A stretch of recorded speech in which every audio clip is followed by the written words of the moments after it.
Hello and welcome. You're watching India Market Open. It's Thursday and it's looking pretty rough after yesterday's sell-off. We're waking up to marginally flat to slightly higher implied Nifty, but globally as well.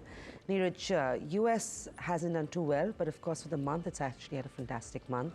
Asian markets also a little edgy this morning. Yeah, and the Japanese data also that came out, the factory output not that great. So in some sense the funda Q is not that great. But Samina, the question, have we kind of fallen quite a bit relative to what the Qs would have necessarily anticipated? I mean, that remains the key question. Yeah, and I think the lack of Qs and triggers over the last couple of months, or couple of weeks rather, remember the markets have been very sideways. So this advisory from the AMFI did spook the markets yesterday. We'll talk a little more in detail about that as we go along through the show, whether it's an advisory, but I think quote unquote, Niraj, it is to protect retail investors. Ultra HNIs know exactly risk management. It is retail investors who invest in stocks on back of past performance is what it is. But I think the industry as whole has said this is actually a step in the right direction. Warnings are good. The word froth being used might not have been great.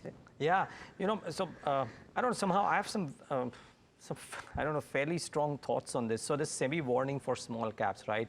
And what SEBI has done is what Samina was referring to, which is directed mutual funds to protect small cap investors from quote unquote market froth. Now, you know, SEBI warning is not the first and the only warning that has come out. People that me and Samina have spoken to all through the last 3 months, there are various people who cited that there seems to be some bit of, you know, valuation bubble, if you will, at the small cap space. It's on the first warning. Does it make the whole space uninvestable? Very likely no, because there are a lot of smaller sectors which are actually great, but it does bring the attention squarely back to the small cap space and people who are betting ad hoc on small caps because there are a lot of new investors in the market, so maybe that serves as a purpose as well. And I don't know what your thoughts are, Samina, but maybe lump sums in select cases may see a pause, but SIP flows, which have been very strong, they will continue. In fact, I heard what the SBI fund manager was saying, and he said since 2017, their small cap fund has actually stopped taking lump sum investments. And this is 7 years back. So it's not like things have changed. And the other thing, a very valid point, I thought, they said liquidity could be a concern if, God forbid, there is a redemption pressure that comes in. But the fact is, the liquidity also for these companies has improved substantially in the last 3 years. Micro cap companies have become small cap. Exactly. Small cap has become mid cap, and some of the mid caps have become almost large cap. So liquidity has improved while it has been seeming like a bit of a froth, like the regulator said. But I think that was the word. I think that's what's spooked the markets in that sense. But generally speaking, most people believe this is a warning and in good time. You know, this is much needed. Don't forget that the Nifty small cap index is up 71% in the last 52 weeks. The Nifty mid cap 100 is up 64%, and this is far greater than the Nifty itself that gained 28% in the last 1 year. Well, it could be some bit of spooking for mid and small, but I'd imagine the large cap guys would be fairly excited because the money will have to be rebalanced and flow back into large cap space. We've been waiting for FIs to do that, but it seems like the regulator might encourage DIIs to do that itself. Yeah, who knows, that may well be the case. And remember, large cap funds had a good flow number last month, so let's wait and watch how that shapes up. But sorry, I'll just quickly do the global check and then we can go back into. Most certainly. Yeah, so I'll just take you through what's happening across global markets. But let's pull up the implied Nifty first, right? Get a sense of what we're gearing up for this morning. Remember, it's expiry. Feb has not been too bad a month for the markets. In the last 3 years, this is the very first time Feb will potentially be ending the series on a positive note. After a 1% fall, a close below 22,000, the implied Nifty is indicating to a marginally flatly higher start. May not last too long, let's put that out there as well, and that's largely because global Qs aren't looking very strong either this morning. Asian markets are all over the place, if I may say. They're trading flat to slightly lower. Japanese manufacturing data once again contracted. That doesn't seem to be putting off investors in that sense. You also had commentary from the Japanese central bank saying that they will be watching out for the volatility in the Japanese yen. Now remember, Niraj had indicated that the massive rally in Japanese equity was also backed by a lot of foreign flows coming in on back of a weaker yen. A stronger yen has never garnered well for an export economy like Japan, and the regulator taking cognizant of that and saying that they will in more ways than one manage that currency. Well, that's of course Asia. Apart from that, you've got some Chinese data that's also weighted, so markets will be watching out for that. Shanghai is up and about. It seems like it's the only market that's decoupled from the rest of the world, while the rest of Asia looks down. It's China that looks positive, and Hong Kong, of course, follows suit. Apart from that, Wall Street ended flat in overnight trade. Nothing much to write home about. It's been a good Feb for those guys as well. AI-driven rally that they're calling it. The S&P 500 has clocked in pretty sharply. The Nasdaq is up 5% for Feb. The S&P is up 5%, and the Dow is up 2.1% this month so far. So it's been a pretty good Feb for those markets. And if Dow closes Feb in a positive note, which it is expected to, it's going to be the very first time that the Dow has seen 4 straight months of gains since 2021. So lots of history being created. And talking about history, I remember the days when we talked about Bitcoin not really being a real asset class. Much has changed since then. Bitcoin continued its rally upward, made a fresh high of $64,000 before turning lower in trade. It ended the day closer to $62,000, but of course off from its intraday high. Remember, there is the April halving meeting that's expected, and spot Bitcoin could be making an application there, on back of which a lot of traders, investors are bulking up on Bitcoin.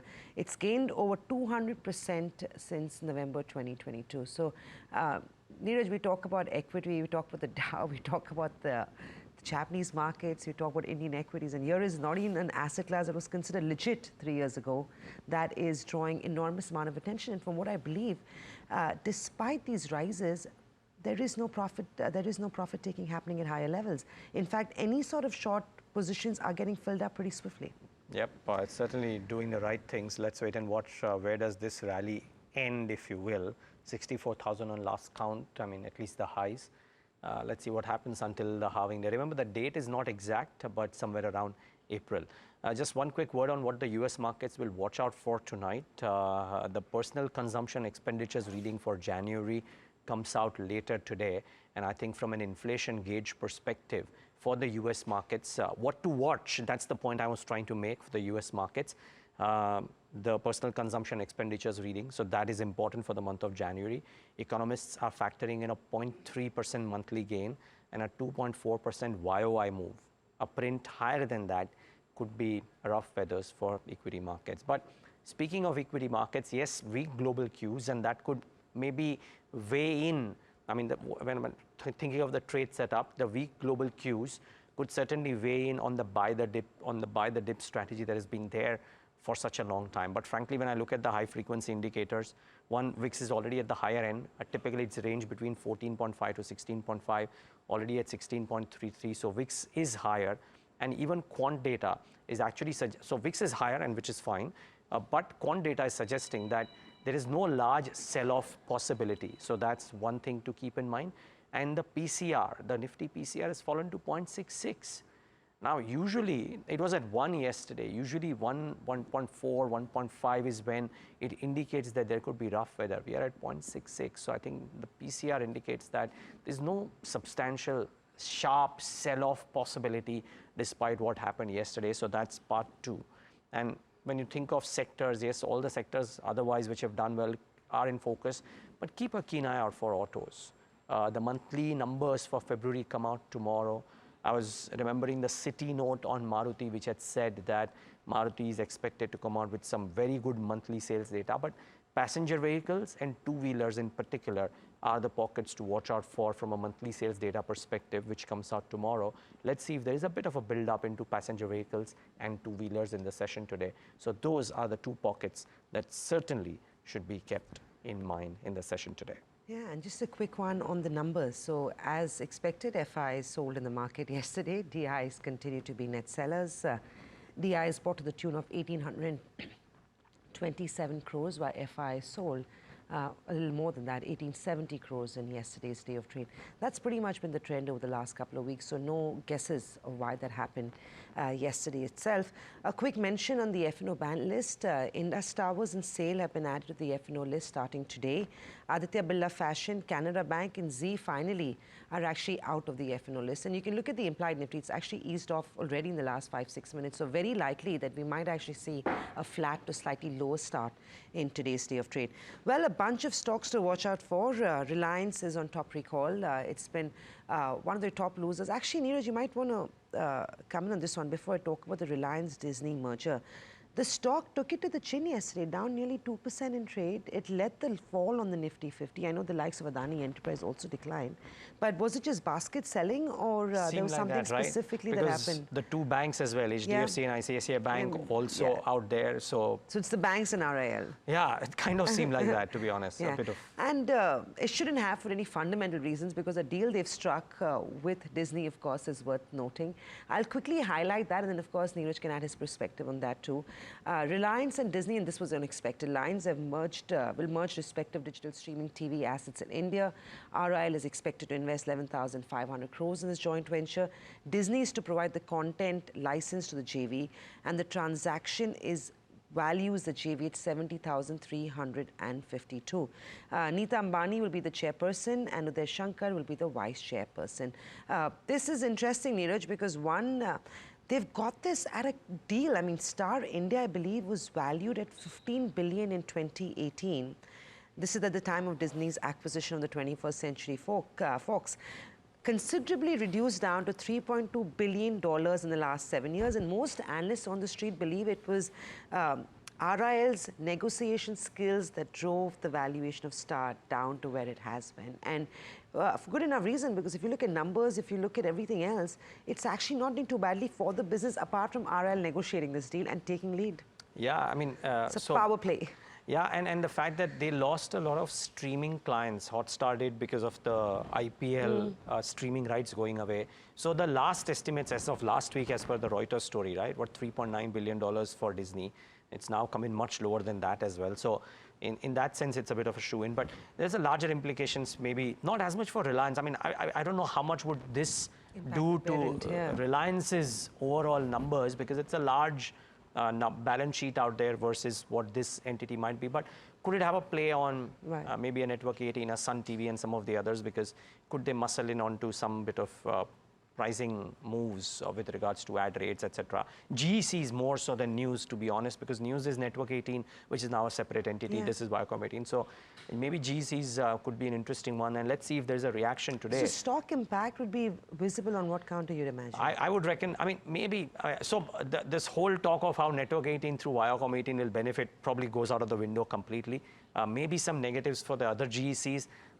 I, for the life of me, can't imagine why would this really make Reliance start looking very attractive. It's such a small pie in the overall scheme of things. Yeah, you're right. It's small, and that's the giant. I guess sentimentally this could be, though, viewed as a positive. So that's the RIL Disney. We will, of course, over the course of the day, talk to brokerages, understand how they're reading into this. It's also going to be interesting to see what it does to Z, not because there's any direct correlation on this one, but the bad news for Z has been so intense that the stock comes out of the F&O ban today. With good news from another counter, this might actually dent traders or investors looking at media counters. Well, the other one that we've talked about is going to be UPL, and you've got Shriram. Both those counters in focus. Shriram Finance is going to be replacing UPL in the Nifty 50 index on the 28th of March. Shriram's 6-month average free float market cap was highest as UPL's replacement. So this is one stock you want to watch out for. Shriram Finance, more than UPL, will be seeing a reaction to this news this morning. A quick mention of PNB, Punjab and Sindh Bank. They've also announced they're looking to raise 2,000 odd crores via equities and bonds. The amount will be raised in 1 or 2 more tranches over the next 12 months. No immediate fundraise, but that's the roadmap for the next 52 weeks. PB Fintech, this one's been quite active in trade. It's been catching my attention pretty much every other day. Yesterday as well, on a down day, the counter was up 2.5%. It's up 30% for the month. IRDAI has granted registration certificate to the company's Unit Policy Bazaar Insurance Brokers. With a new registration certificate, the category has been changed. So that's why you're watching out for PB Fintech. Could be another strong morning for the counter in trade, Niraj. Yep, certainly watching out for all of those. I mean, just reiterating UPL and Shriram Finance as well. We spoke about this yesterday, about the possibility of the Shriram Finance inclusion in Nifty 50. Now, traditionally, or not traditionally really, I wouldn't call it a blanket thing, but At times, it's been a winner's curse and a loser's gain to be booted out of the index as well in certain cases, though Z kind of doesn't quite fit that bill. But in the past, HPCL was booted out of the index. Look at what the stock did then. So it's not necessary that this would necessarily be bad for UPL and good for Shriram Finance. Maybe good for Shriram Finance, yes. May not necessarily be as bad for UPL because frankly the stock has been beaten down so much because of which the stock has been booted out. At some point of time the fundamentals may change and that will be the driving factor. But sentimentally a positive for Shriram Finance today and a negative for UPL, I'd imagine. So kind of watch out for those as well. You know, NTPC. Now, previously I thought it was NHPC which has signed this deal, but it's not NHPC, it's NTPC, wherein the unit has signed a JV agreement with Maharashtra State for developing renewable energy parks. For NHPC, it might have been a big thing. For NTPC, looking at the size of the company, may not be as big, but keep an eye out for this. Keep an eye out for Venus Pipes. That's the other one in focus. And there are some brokerage calls, Samina, but I don't know if you have other stocks, but Venus Pipes could be interesting because now that they foray into the fittings business, fittings is usually the higher margin business. And for all of these companies, they have a set of dealers already established. So it's relatively easy to sell what they are getting out to. Now, if Venus Pipes succeeds, this could be construed as a positive because it's a higher margin business and therefore the multiples may change a little bit. So do watch out for Venus Pipes as well. Very quickly, only because it's a warning that belongs to the regulator. They've actually, SEBI has issued a warning, pulled up ICICI Securities, and they've said that they have, of course, pulled them up in connection with the inspection of books and records of the merchant banking activities of the company. ICICI Securities had said that the admin warning will have no impact on its financial, operational, or other activities of the company. Sentimentally, though, this might be a negative. You might see the stock coming under some pressure. Apart from that, Jubilant FoodWorks, the trading of shares of DP Eurasia, which is a step-down subsidiary of the company on the LSE, which is the London Stock Exchange, was also cancelled by the Financial Conduct Authority on the 28th of Feb. So now you watch out for this one because Jubilant could be facing a little bit of heat on this one. BGR Energy, we'll of course talk about block and bulk deals later on in the show, but the promoter Sashikala Raghupati continued to reduce stake in BGR Energy Systems, sold about 6%, followed by 2.5%. So this one is another important one that will be in trade. And KSB, they reported earnings, which we will talk about later as well. Yeah, just a brokerage call before we head to editor's cut. So JSW Infra is in focus now. You know, Motilal Oswal has made it a habit of making stocks react. I wonder if JSW Energy also reacts, Infra also reacts. JSW Energy incidentally has a sell rating from Citi, by the way, but JSW Infra is the stock in focus. They've initiated with a buy and a target price of 300, which is about a 22% upside as per the brokerage or as per the closing price yesterday. They value the stock at about 18 times FY26 EV EBITDA. Now, why do they like it? They expect the company to clock in a 19% volume CAGR.